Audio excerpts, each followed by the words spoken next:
Welcome to Business Amplified with host Kevin A. Dunlap. This podcast is for small business owners aiming to amplify their enterprises.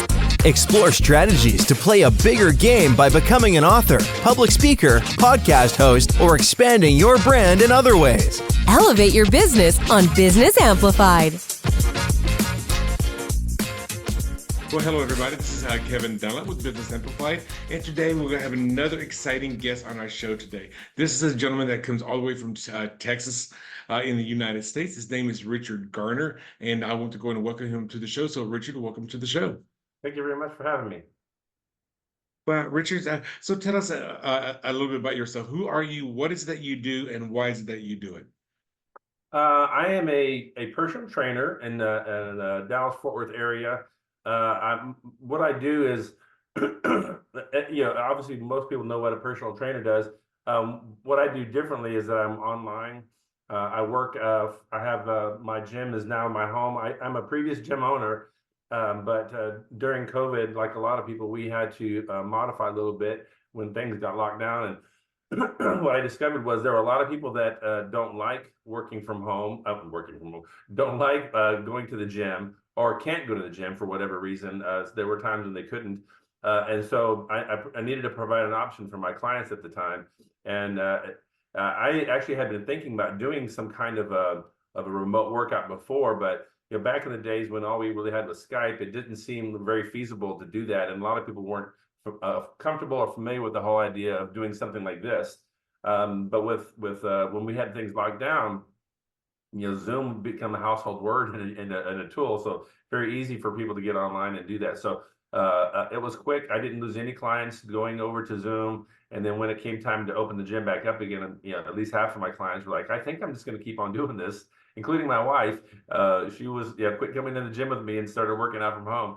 There was just advantages of people being able to just get on at a moment's notice and be done with it and doing all of their setup and clean up from home and not having to worry about going into the gym and feeling like they're either comparing themselves to anybody else or not knowing what to do. And of course, the expense of working out with a trainer can be very high every session. And so we're still doing group workouts, high intensity interval training. My motivation, though, I think it comes from a desire to remove obstacles from people, whatever their goals are. I spent 30 years in the IT industry doing computer support, really for that same reason. I thought, it made sense to me what computers were doing. I was able to fix a lot of problems. And so when people were in trouble and they couldn't do their job, whether it was an accounting, lawyer, whatever their job was, I could come and help them be successful in their careers by taking this obstacle out of their way, and they can move forward. And so after 30 years, when I decided I wanted to do something on my own and not work in that corporate world, and I didn't want to start over as a personal trainer, I thought, well, I'll just do my own gym, and I'll be able to help people take the physical health obstacles out of their way so that they can be their best, spouse, parent, business partner, employer, whatever it is that they're doing. Because a lot of times we want to do certain things, but our health, our energy level, it just kind of gets in the way. So my desire to maintain my own health, for one, motivated me to stay fit and stay healthy. And I thought if I can do that with someone else, the same as I've been doing for 30 years in the IT world, then I'd be happy, feeling like I was making a difference in what I do, and enjoying working with other people. I'm kind of a people person anyway. I like working with people. And if I can help them, take that obstacle, reclaim their health out of the way, then I feel like I've made my world a little bit better place. I do like the idea that you saw a problem when COVID hit. That how can I still provide a service to my clients, because they still need to go through their exercise regimen, but because now they're at least in the first few months of COVID, almost nobody even left home. Because when you had to mask up, I know where I was living in Las Vegas, even going to the grocery store, number one, all the shelves were picked clean. But secondly, I remember going to the grocery stores and they're only allowing 30 people in the store at one time. Right. So, when two people came out, because there was like a long line just to get into the store. So I get that, because I knew a couple of yoga studios that did the exact same thing that you did. Like I said, we still want to provide a service to our clients, but we can't meet in a public setting. Yeah. So the fact that you went virtual was, to me, a very great idea, especially to maintain your business. And when you're limited on what you can do, where you can go, finding a way to stay active is very important. There's only so much we can get stir crazy, stuck in our rooms, our cabins, So it's nice to be able to say I'm getting some physical activity, even though I'm not able to go to the gym or even to the park. Some people just weren't comfortable going outside and being around other people. So this gave me a chance. We're working out together, but we still have that barrier of I'm not passing any germs across Zoom at all. So there's that comfort level there. And of course, working out with a mask is very difficult because it's restricting for your airways. So when you did go to the gym, everybody's covered up and worried about what you're doing, sweating on stuff, and so I don't have to worry about that kind of exchange of germs either. So for that kind of person who's doesn't like that environment, we can do all the sweating you want to at your own place and not have to worry about sharing it at all. And the whole idea of working out from home, I mean, it's been around for a while. Just to share with you, because I know we have not talked about this, but back in 2010, I started on a program called P90X by Beachbody.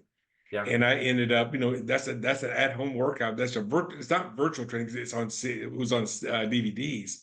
Yeah. But it was still the 3 or 4 people on the screen and you're working out with them. Now, they're the ones that are already fit. And I remember when I started, this was in April or May of 2010.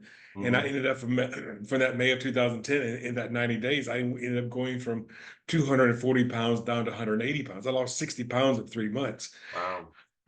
And having that convenience of just working out at home whenever it fit my schedule was ideal. I mean, and it was life changing for me because I went from a double XL down to a medium. Then just from working out at home, just using bands and I did not need that much equipment. Yeah.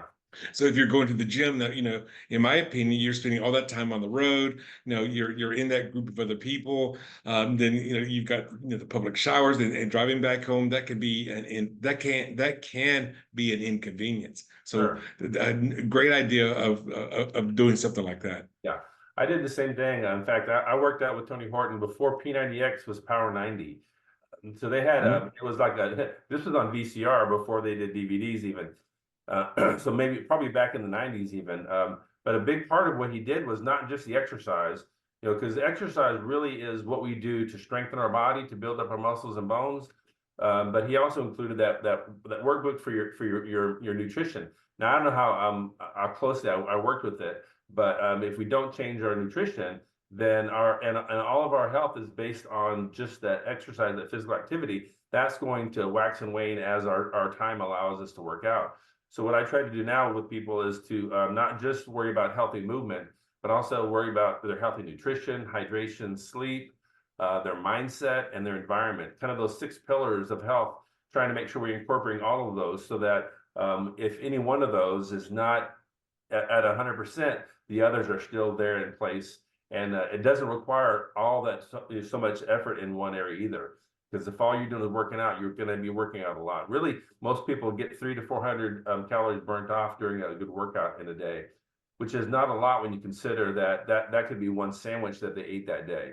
So if we can combine healthy eating and healthy movement together, it's like a double whammy. And then the hydration and the rest and recovery that requires, this is now creating a healthy lifestyle. It's something that we can do moving forward, even when we're sick, even when we're on vacation, and all the time.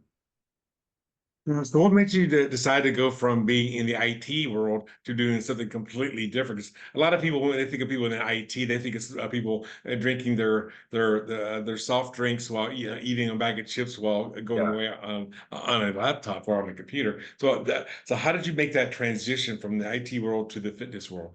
Yeah, you're right. Gyms are not typically full of nerds, and IT world is. But I think what helped me was it wasn't so different. Like I said, motivation-wise, it was very similar in that my desire was to help people remove obstacles from life. And whether I did it in a technical world or I did it in the physical world, for me, the motivation didn't change very much. But what helped me make that physical transition was that I was doing some of that already on the side while I was in IT. In those 30 years I was doing that. I'm married, I have 3 kids. And so this was I was always looking for stuff I could do with my kids. And so I started out doing martial arts in 1995. with my two boys. And I did that for several years, and then of course, they decided to go do soccer and wrestling and other things. But I just kept on doing the martial arts. It was Taekwondo. It was a class we had at our church, and I thought this is something I can do physically for me. It keeps me flexible, keeps me moving, and I can lead a group that helps me then get better. Because like anything else, if you teach something, it makes you look at something in a different way, and you can keep leveling up. So I did, and I'm still doing martial arts ever since then. And then after a couple of years, my daughter got at a stage where I wanted her to do it, and other girls and that were involved in our church wanted to exercise, but they're like, well, we don't want you hitting us, so you need to do something besides Taekwondo. So I started doing a boot camp class, and so basically I just kind of took my martial arts classes, and I took the Tony Horton's Power 90 classes, and I started doing a kind of a cardio Taekwondo thing. And it developed into a high intensity interval training class, which basically was what boot camps were all about. So I started leading boot camps at my church as well, and really enjoyed doing that. So it wasn't just, IT and then switch over to the fitness world. It was kind of like one was my main thing and one was going on along the side.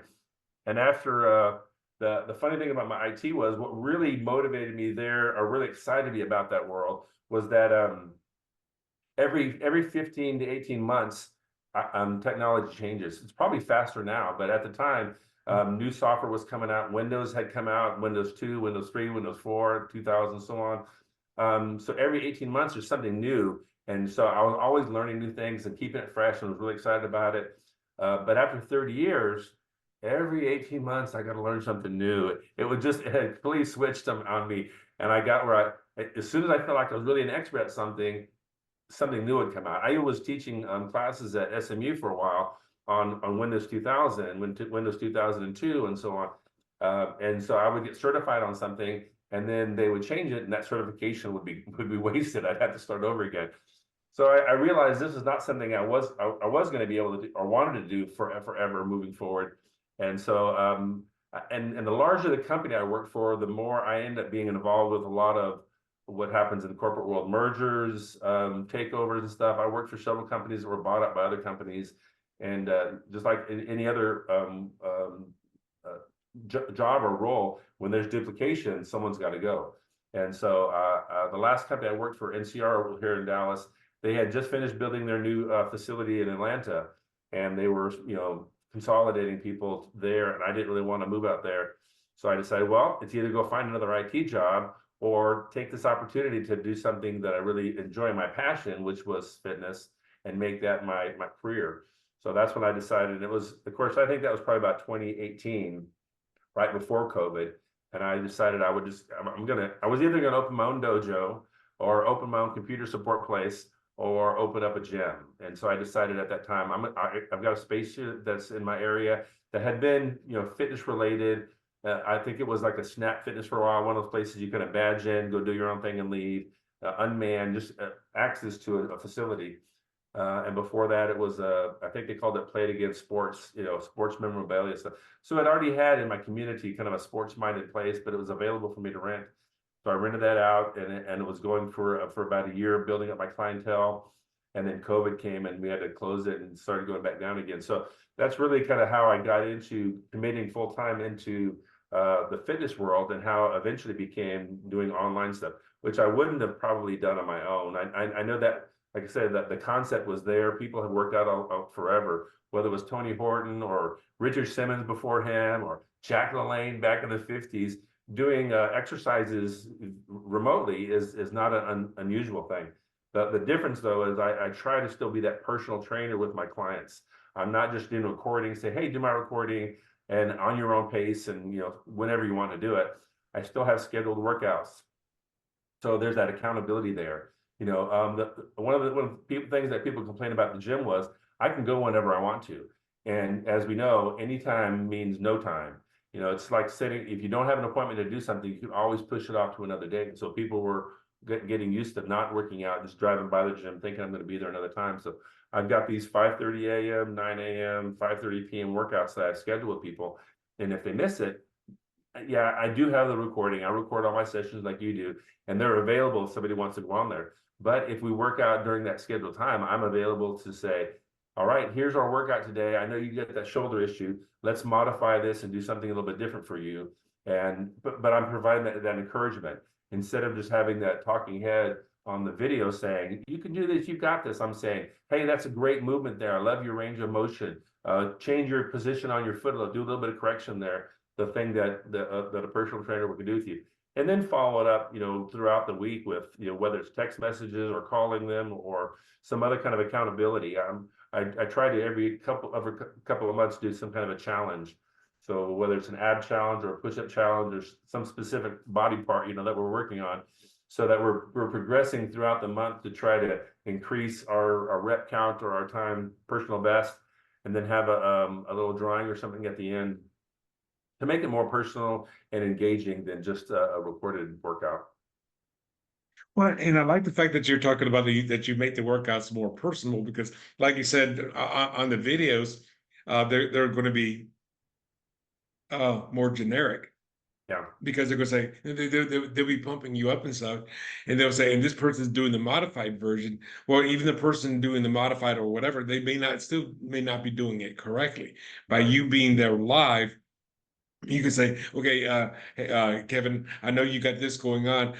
Do your push-ups from your knees, and then you say, no, your form is not right. You stick your butt up too much in there. Let's work on that. Where somebody working out from home, if they start doing something incorrectly, if it's just watching the video, they could actually even end up even hurting themselves because they're doing it incorrectly. Yeah, and that's the danger of either burnout or injury.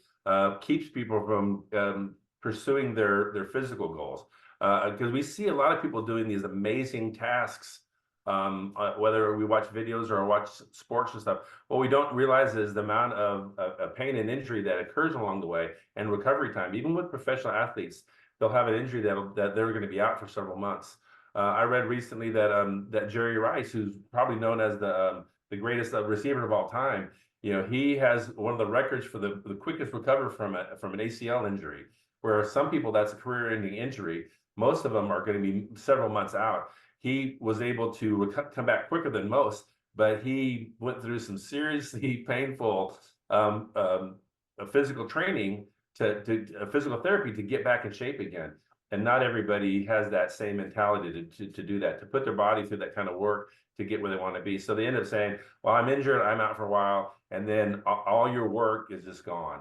And you lose all that progress you made from before. But having a personal trainer that can help you, one, try to avoid that injury, and then help you, if you do have an injury, work around that to keep you going. Because even if I've got a bad shoulder or a bad leg or something, I can still work the other parts of my body if you can work around that injury and try to build up some strength to help with that recovery.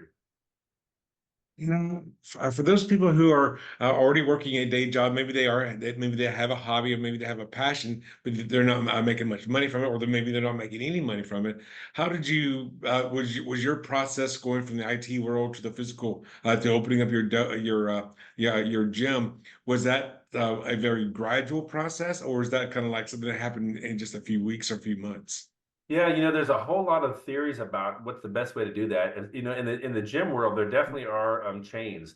I had that option to try to align myself with another group, several different places.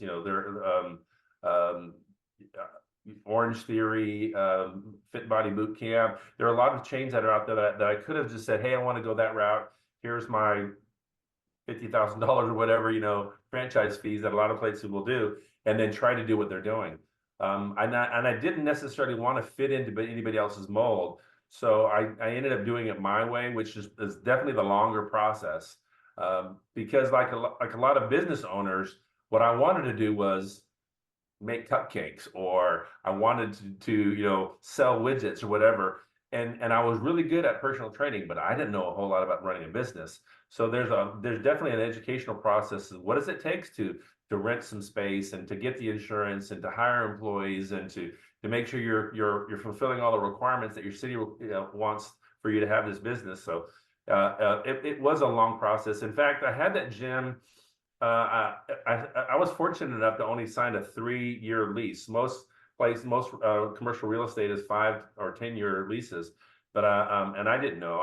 I'm working with a realtor, and we were able to get a 3-year lease. So really, that whole 3 years was an educational process.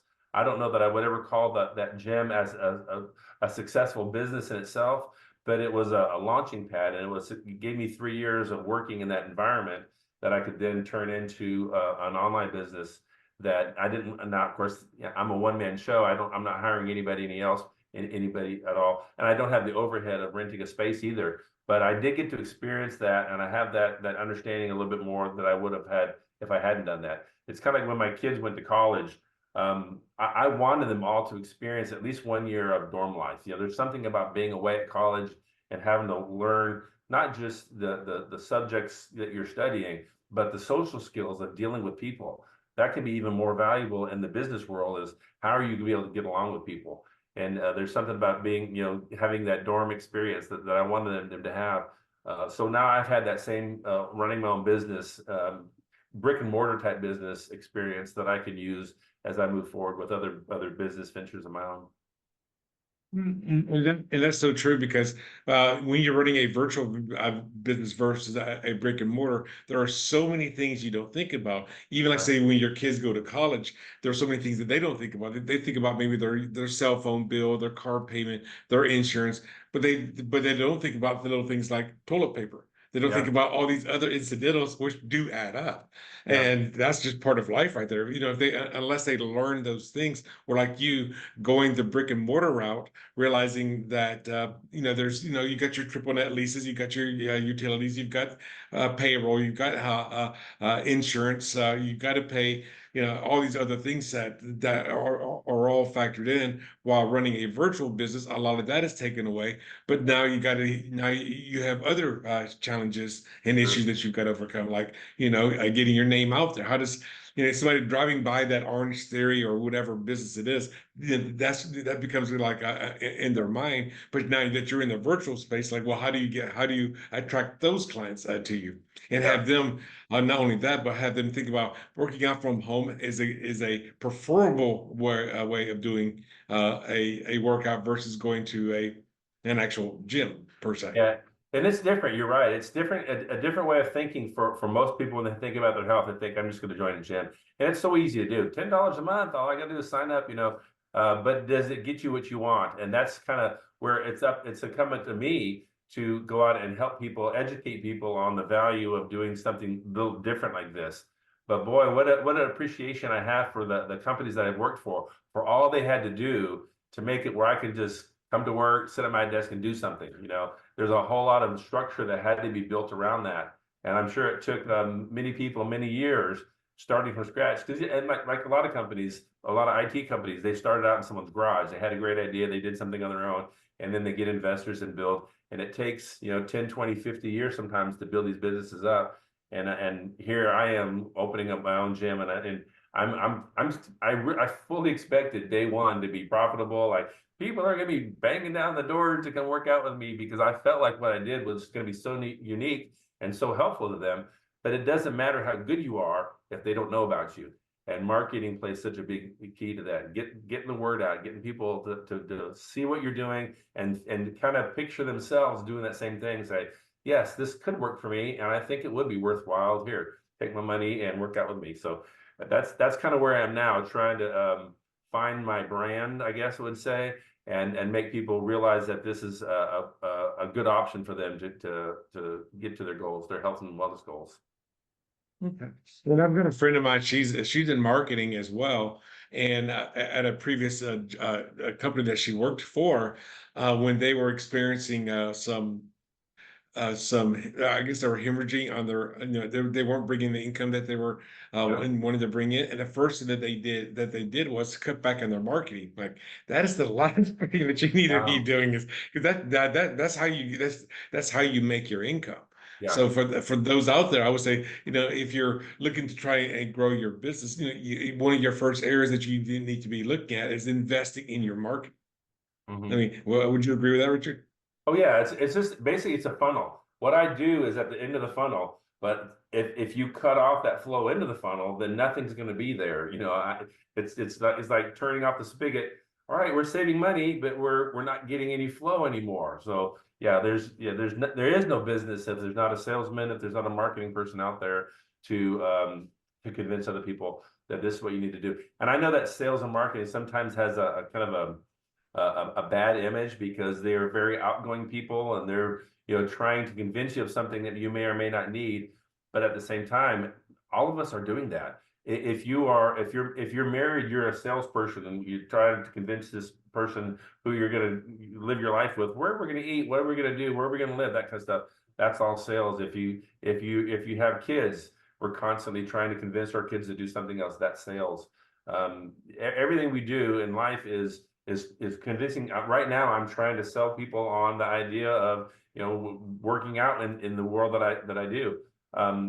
We're all salespeople. I read a book. I think it was Grant Cardone, Celery Sold, and it's probably 20 years old. But that was the biggest concept I pulled out of that, is that all of us are salespeople. It's not a dirty word. It's not a bad thing. In fact, the better you are at it, the more you accept that and embrace that, the better you're able to actually help people. Because most of us want to be helped, but most of us are reluctant to it. Change in itself sometimes is a scary thing.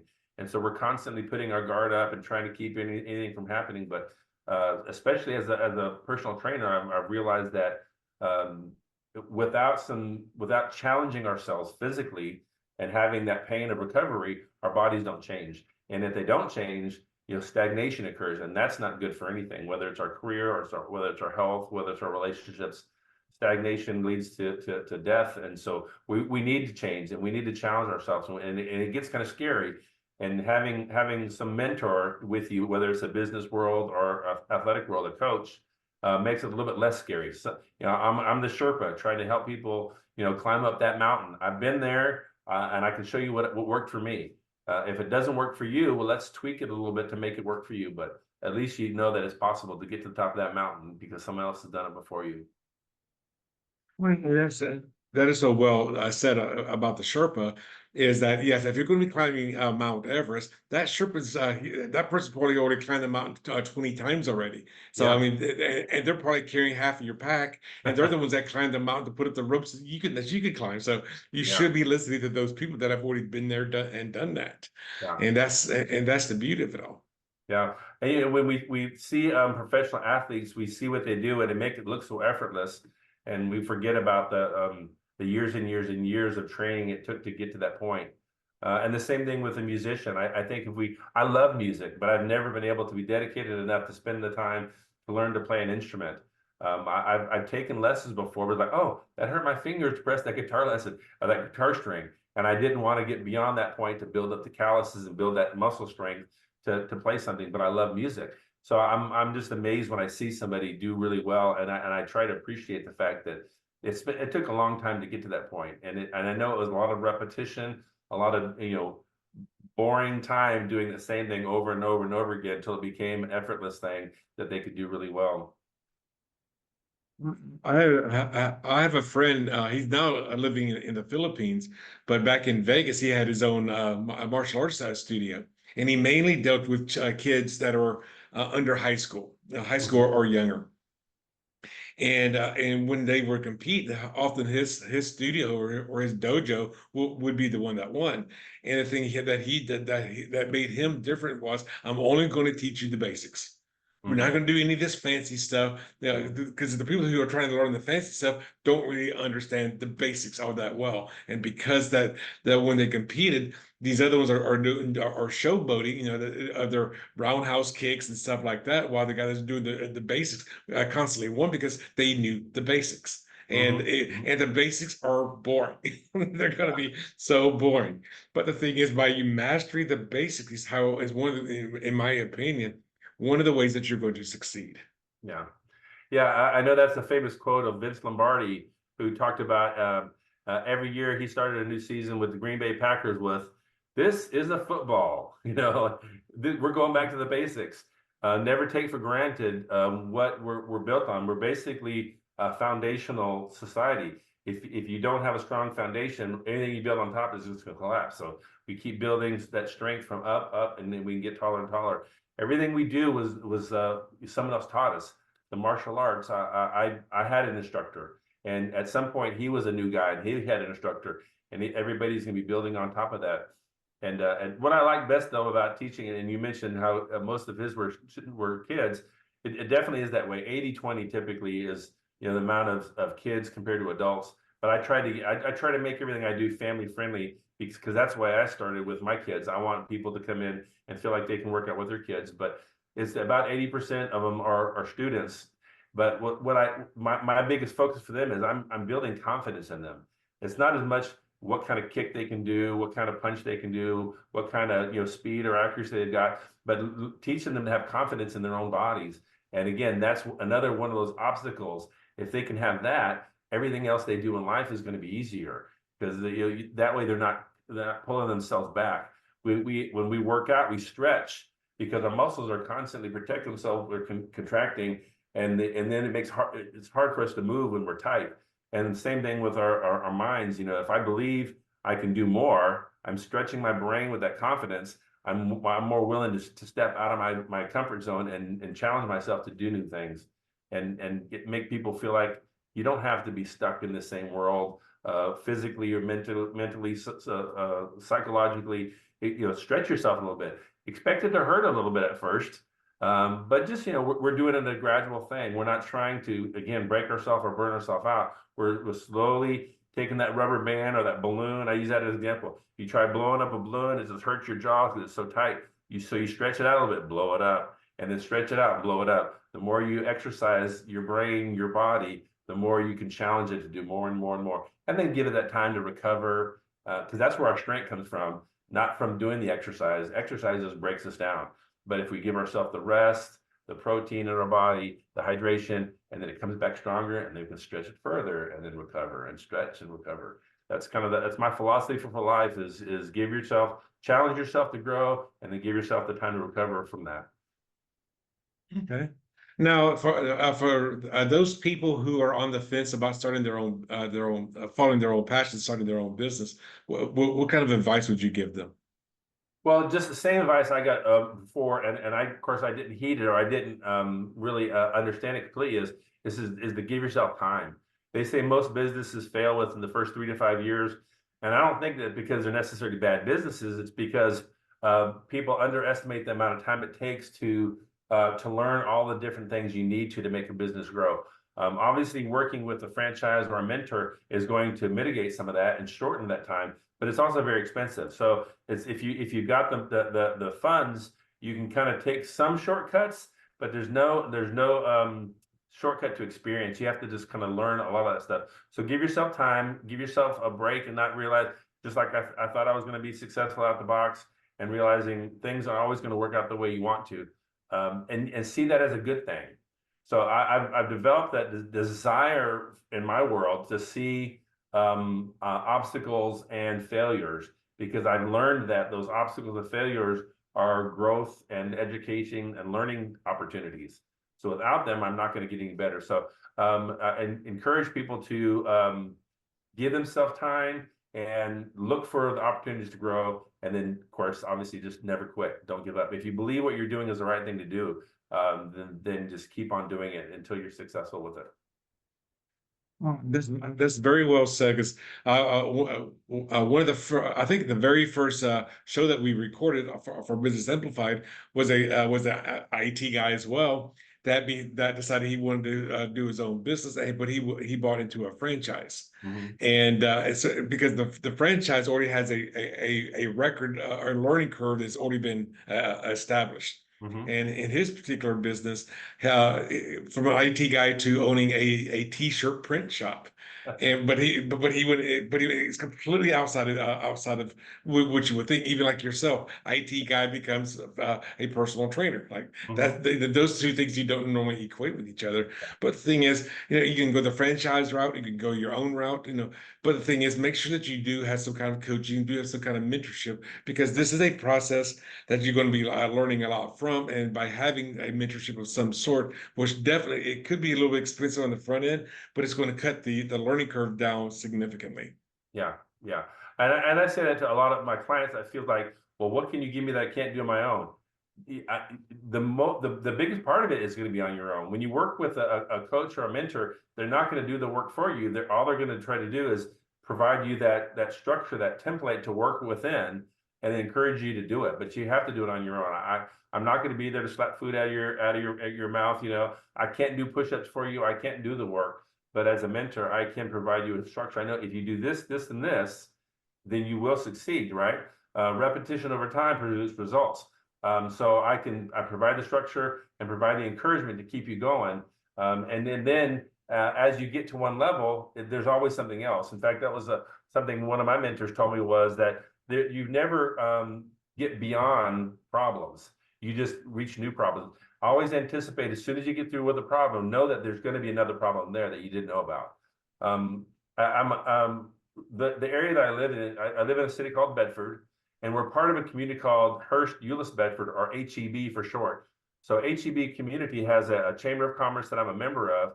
And one of my favorite things to do with this Chamber of Commerce is that we go into the junior high schools and we speak to 7th graders specifically about their choices that are coming up.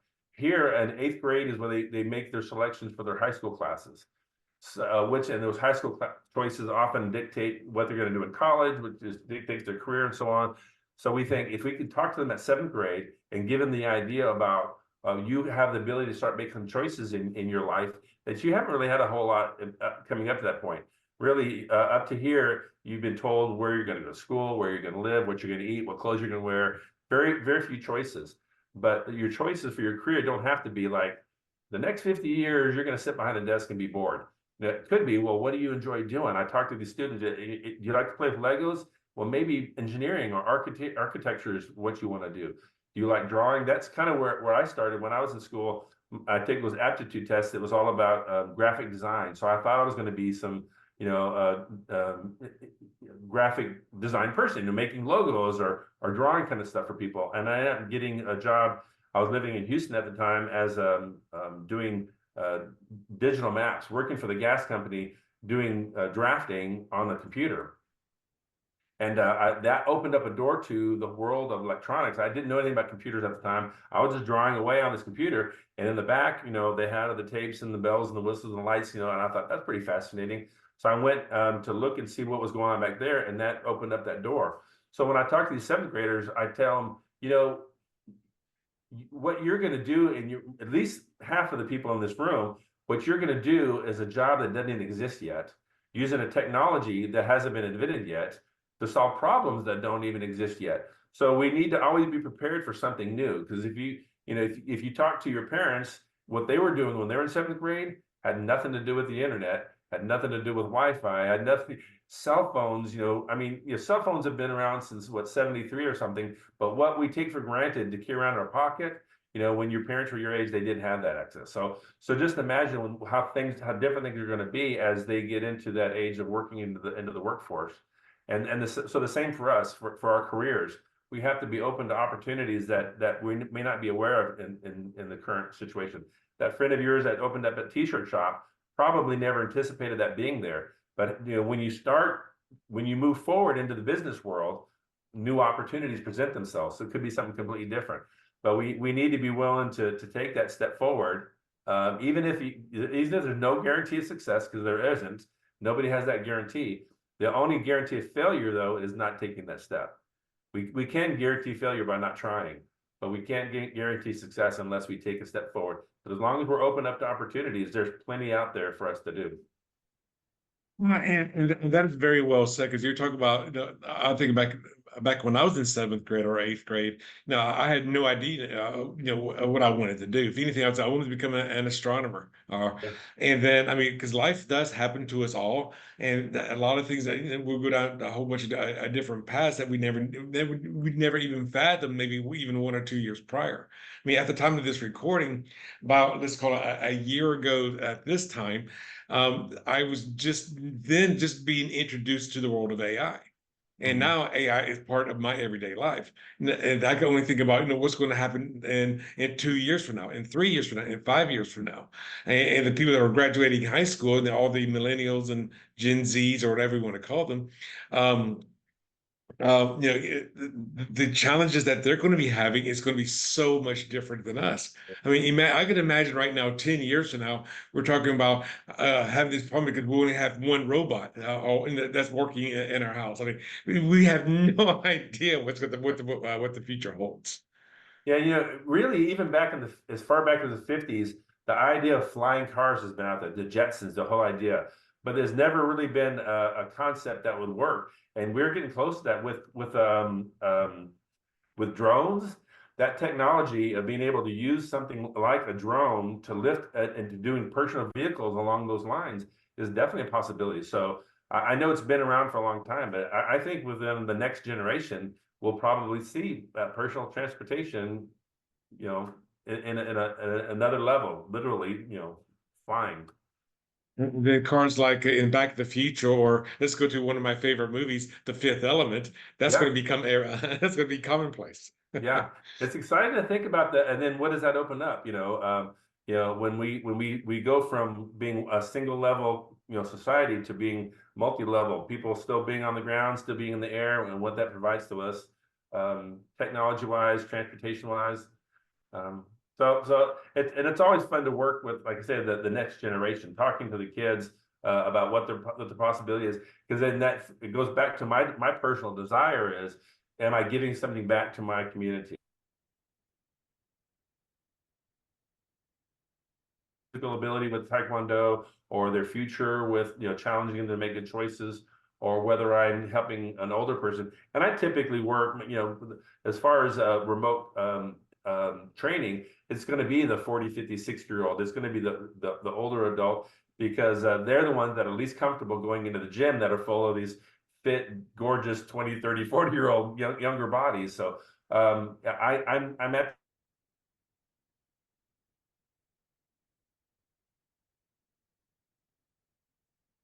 my body's never going to be what it was, so I'm just going to have to learn to live with it. That may be true, that we are never going to be like we were when we were 20 or 30-year-olds, but we are going to be the best 40, 50, 60-year-olds that we can be if we are intentional about it. So I still want to give hope to the older adults just as much as I do with the younger kids. Well, definitely, thank you for sharing that with us. As we're about to wrap up, if somebody wanted to learn more about your fitness programs and and working out from home, because obviously if they're doing this virtually, they don't have to live in the Dallas area. They could live somewhere else. They could even live in another country, as far as you care. What is the best way for them to get a hold of you? Well, I have, of course, I have an email address, rmgarnerus@att.net is my personal email address. And I do most of my stuff on Facebook, because still, again, when we're talking to 40, 50, 60-year-olds, they're still on Facebook. I haven't gone out to TikTok or other social media platforms, but my Facebook page is BT Fit Online. Facebook is at facebook.com/BT Fit Online is my Facebook page. But I also, you can find me, Richard Garner, as a personal trainer. But what I try to do is I have an online health assessment that I would sit down with people, or I would send to them to do on their own. It's free. And what it does is it helps you on your own to say, this is kind of where I am. And then if you want to dream a little bit, this is where I'd like to be. So that then I can sit down with you at some point and say, how can we get you from point A to point B? And we can kind of connect those dots. So doing a health assessment is the ultimate goal for me, to try to help you out. And then we just decide whether we want to move forward from there. Whether it's the fitness, the nutrition, the other elements of health that I can help you with. But if getting a hold of me initially is via email or those Facebook pages. We heard what Richard just said about this. This is also going to be down in the show notes. So if you didn't fully get it, so make sure you check out the show notes to be able to get a hold of Richard. Now, Richard, before we go, any last thoughts that you like to share before we go? Well, just to be encouraged. I'm a very positive person. I try to think about, even as I said, I anticipate bad things happening, difficult situations in life. Because I know they're going to happen anyway, so no point in me trying to run away from them or avoid them, but try to take those and then turn them into something positive. How can I learn from this difficult situation, from this otherwise tragedy? Bad things happen in life if we choose to let them become bad, or we can take the cycle of life, because good, nothing. I'm one of those. I believe in that philosophy that there's nothing new under the sun. Everything that's happened has happened before for a reason, and it's going to happen to me too. And so, since I can't really, I heard someone recently say everything that we have right now in 100 years is going to be gone, to rust, wiped out, forgotten about. Only thing remaining is our relationships. So if I can make a positive impact on another person, and they can make a positive impact on another person, that's kind of a legacy you can leave. So I'm not so focused on my accumulation of stuff as it is my desire to help other people. So whatever we do, are you making a positive impact, footprint on the next generation? That's my goal, and that's what I help other people, or I'm hoping to help other people do as well. Because now I'm casting a bigger net than what I can accomplish on my own. It's all about paying it forward. It's what it sounds like. Yes, for sure. Well, I want to say, everybody, I thank you for tuning into our show. If you would like to be a guest on the Business Amplified show, or if you know somebody that could be a great guest, just go ahead and go to go ahead and schedule a 15-minute pre-interview. That's going to be at businessamplified.net/pre-interview, no dash. Again, businessamplified.net/pre-interview. Now, Richard, again, I want to say thank you for being on the show today, and thank you for sharing these great insights, and the fact that you could go from the working the corporate world to and then following your passion, working as an entrepreneur, as well as the fact that you're doing it virtually. You don't have to have a brick and mortar business, even in a business that's usually looked at as being a brick and mortar business. Yeah, for sure. Yeah, being open to opportunities. Just keep moving forward. Well, that's well said. Thank you very much, Richard.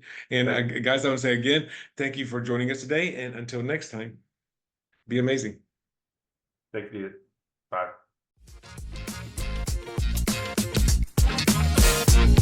Thanks for tuning in to another empowering episode of Business Amplified with Kevin A. Dunlap. If you found value in today's insights, don't forget to subscribe, rate, and share the podcast. Keep amplifying your business. And remember, your success journey is our inspiration. Until next time on Business Amplified, go out there and make your business thrive.